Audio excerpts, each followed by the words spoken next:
നമസ്കാരം. ഞാനിപ്പോൾ നിൽക്കുന്നത് 63ാമത് കേരള സ്കൂൾ കലോത്സവത്തിൻ്റെ മുഖ്യവേദിയായ അതായത് വേദി 1-ലെ MT നിലയിൽ ഇപ്പോൾ നടക്കുന്ന കുച്ചിപ്പുടി മത്സരമാണ്. അത് പുരോഗമിക്കുകയാണ്. അപ്പോൾ അവിടെ നിന്ന് ഒരു മത്സരാർത്ഥി ഇപ്പോൾ വേദിയിൽ നന്നായി ഡാൻസ് ചെയ്തതിന് ശേഷം ഇപ്പോൾ ഇറങ്ങിയിരിക്കുകയാണ്. അപ്പോൾ അവരുടെ അഭിപ്രായങ്ങളും അവരുടെ അനുഭവത്തിനെ പറ്റിയാണ് നമ്മളിപ്പോൾ അറിയാൻ പോകുന്നത്. നമസ്കാരം, പേരൊന്ന് പറയാമോ? പ്രഭിഷ്ണ കെ പ്രദീപ്. ഓക്കെ, എവിടെ ഏത് സ്കൂളിൽ നിന്നാണ് വരുന്നത്? ഞാൻ SVHS പാലയമാട് മലപ്പുറം. എത്രാം ക്ലാസ്സിലാണ് പഠിക്കുന്നത്? +1.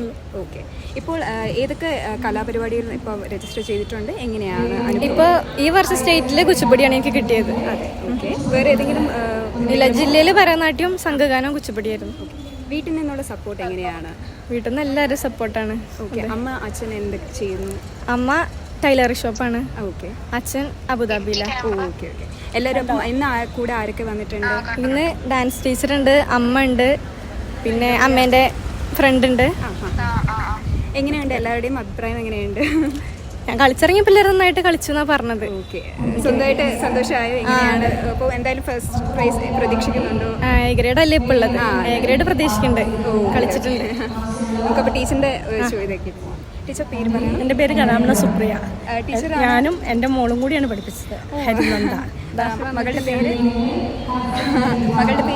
ഹരിനന്ദ. ഹരിനന്ദ. അപ്പോൾ എങ്ങനെയാണ് ടീച്ചറിന് ശിക്ഷയെ പറ്റിയുള്ള അഭിപ്രായം എന്താണ്? എങ്ങനെയുണ്ടായിരുന്നു ആ ഒരു പ്രാക്ടീസ് സെക്ഷൻ? പ്രാക്ടീസ് എങ്ങനെയാണെന്ന് വെച്ചാൽ 31 ദിവസം പ്രഭിഷ്ണ എൻ്റെ ഡാൻസ് ക്ലാസ്സിലുണ്ട്. ഞാൻ എന്നാണോ ലീവ് പറയുന്നത് അന്ന് മാത്രമേ പ്രഭിഷ്ണ വരാത്തതുള്ളൂ. ബാക്കി എല്ലാ ദിവസങ്ങളിലും പരീക്ഷയാണെങ്കിലും എല്ലാ ദിവസവും അവളെ പഠിത്തം കഴിഞ്ഞുള്ള സമയം എൻ്റെ അടുത്ത് രാത്രി 9 മണിയായാലും 10 മണി 12 1 മണിക്കൊക്കെ തിരിച്ചു പോകുന്ന ദിവസങ്ങളുണ്ട്. പക്ഷെ പ്രാക്ടീസ് മുടക്കാറില്ല. അത്രയും ഹാർഡ് വർക്ക് ഉണ്ട്.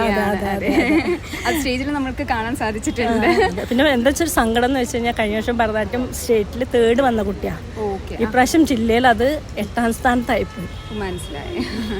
അപ്പോൾ ടീച്ചർ ഇന്നത്തെ കലാപ്രകടനത്തെ പറ്റി ടീച്ചറിന്റെ അഭിപ്രായം എങ്ങനെയാണ്? കണ്ടപ്പോൾ ഉള്ള ടീച്ചറിന്റെ ഒരു നന്നായി ചെയ്തു. അവളുടെ മാക്സിമം അവൾ ചെയ്തു. കാരണം അവൾ എല്ലാ സ്റ്റേജും അങ്ങനെ തന്നെ നമുക്കങ്ങനെ ചെയ്തില്ല എന്ന് പറയേണ്ട ഒരു അവസ്ഥ വരാറില്ല. നന്നായി ചെയ്യാറുണ്ട് എപ്പോഴും. പക്ഷെ അവൾക്ക് ഏറ്റവും സങ്കടമായത് എന്താ വെച്ചാൽ ഭരതനാട്യം കിട്ടിയില്ല. ഭരതനാട്യമാണ് അവളെ ഏറ്റവും ഇഷ്ടപ്പെട്ട വിഷയം. അത് ഭയങ്കര വിഷമമായി. കാരണം കോർട്ട് അപ്പീൽ പോയി. ഞങ്ങളുടെ അപ്പീലാണ് ആദ്യം സ്റ്റേ ചെയ്യിപ്പിച്ചതെന്നാണ് ഞാൻ ഈ പറഞ്ഞത്. മനസ്സിലായി. അപ്പോൾ എത്ര നാൾ മുതൽ ഇത് ഡാൻസ് പഠിക്കുന്നുണ്ട്? എങ്ങനെയാണ് ടീച്ചറിൻ്റെ അടുത്തേക്ക് വന്നതിൻ്റെ ആ ഒരു ഇതൊന്ന് പറയാമോ? Back story. 3.5 വയസ്സിലാണ് ഞാൻ പഠിക്കാൻ തുടങ്ങിയത്. മനസ്സിലായി. ടീച്ചറിൻ്റെ അവളെ ചേച്ചിയായിരുന്നു എൻ്റെ അടുത്ത് ഡാൻസ് പഠിച്ചിരുന്നത്. അനിയത്തി കൂട്ടിന് വന്നതാണ്. അപ്പോൾ സാമ്പത്തിക പ്രശ്നം കൊണ്ട് ഒരാൾ പഠിച്ചാൽ മതി എന്ന് പറഞ്ഞു. അമ്മ ചേച്ചി അങ്ങനെ പാതി വഴിയിൽ നിർത്തി ഇവള് പ്രഭിഷ്ണ പഠിച്ചു. മനസ്സിലായി. അപ്പോൾ എങ്ങനെയാണ് ടീച്ചറിൻ്റെ അടുത്തുള്ള ആ ഒരു നൃത്ത അഭ്യാസത്തിനെ പറ്റിയുള്ള ഒരു എക്സ്പീരിയൻസ് ഒന്ന് പറയാം? എങ്ങനെയാണ് ക്ലാസ്സുകളുടെ രീതി ഒക്കെ ഒന്ന് പറയാം? ക്ലാസ് ഇപ്പോൾ കോമ്പറ്റീഷൻ പ്രാക്ടീസാണ്. അപ്പോൾ സ്കൂൾ വിട്ട് കഴിഞ്ഞാൽ നേരെ രാത്രി ആകുമ്പോൾ ഞങ്ങൾ ടീച്ചറിൻ്റെ ഡാൻസ് ക്ലാസ്സിലേക്ക് പോകും. എന്നിട്ട് രാത്രി ഞാൻ ശരിയാവണ വരെ പ്രാക്ടീസ് ചെയ്തുകൊണ്ടിരിക്കും. സമയം അങ്ങനെയൊന്നുമില്ല. 12 മണിയാ 12 മണി. നല്ല വീട്ടിലേക്ക് അങ്ങനെ പോവുള്ളൂ. കളിച്ച് പെർഫെക്റ്റ് ആയെങ്കിലേ ഇടുള്ളൂ. ടീച്ചറും സപ്പോർട്ടാണ്. അപ്പോൾ കഠിനാധ്വാനം കൊണ്ട് ഇവിടം വരെ എത്തിയ ഒരു കുട്ടിയാണ് നമ്മളിപ്പോൾ പരിചയപ്പെട്ടത്. ടീച്ചർ നമ്മളോടൊപ്പം തന്നെയുണ്ട്. ടീച്ചറിൻ്റെ അനുഭവം, ടീച്ചറിൻ്റെ കണ്ണ് നിറയുന്നത് നമ്മൾ ഇതിനിടയ്ക്ക് കണ്ടായിരുന്നു. അപ്പോൾ ടീച്ചർ എത്രമാത്രം ഒരു മകളെ പോലെയാണ് നമ്മൾ സ്നേഹിക്കുന്നതെന്ന് മനസ്സിലാവുന്നുണ്ട്. അപ്പോൾ ഒരുപാട് സന്തോഷമുണ്ട് നിങ്ങൾ രണ്ടുപേരും പരിചയപ്പെടാൻ പറ്റിയത്. Thank you. ഇന്ന് നമ്മോടൊപ്പം ഉള്ളത് പ്രഭിഷ്ണയുടെ അമ്മയാണ്. അപ്പോൾ നമുക്ക് കൂടുതൽ വിവരങ്ങൾ അമ്മയുടെ നിന്ന് തന്നെ ചോദിച്ചറിയാം. വീട്ടിൽ നിന്നുള്ള ആ ഒരു സപ്പോർട്ടിനെ പറ്റി ഒന്ന് പറയാമോ? വീട്ടിൽ ഞാൻ തന്നെയാണ് സപ്പോർട്ട്. അച്ഛന് ഇവിടെ അല്ല, ദുബായിലാണ്. അപ്പോൾ ഞങ്ങൾ ഫുൾ സപ്പോർട്ടാണ്. നല്ല ഫുഡ് കഴിക്കണേൽ പോലും നിർബന്ധിച്ച് കഴിപ്പിച്ചിട്ടാണ്. അപ്പോൾ എന്തെങ്കിലും സാമ്പത്തിക ബുദ്ധിമുട്ട് വരുന്നുണ്ടോ? ഈ ഒരു നമ്മൾ ഇതിൻ്റെ പിന്നാലെ നടക്കുമ്പോഴുള്ള ഒരു ബുദ്ധിമുട്ടുകൾ എന്തായാലും സ്വാഭാവികമായിട്ട് വരും. അപ്പോൾ അതെങ്ങനെയാണ് അത് കൈകാര്യം ചെയ്യുന്നത്? സാമ്പത്തികമായിട്ട് നല്ല ബുദ്ധിമുട്ട് തന്നെയാണ് ഈ ഡാൻസിൻ്റെ ഫീൽഡിൽ. മേക്കപ്പും കാര്യങ്ങളും എല്ലാത്തിനും ചിലവുണ്ട്.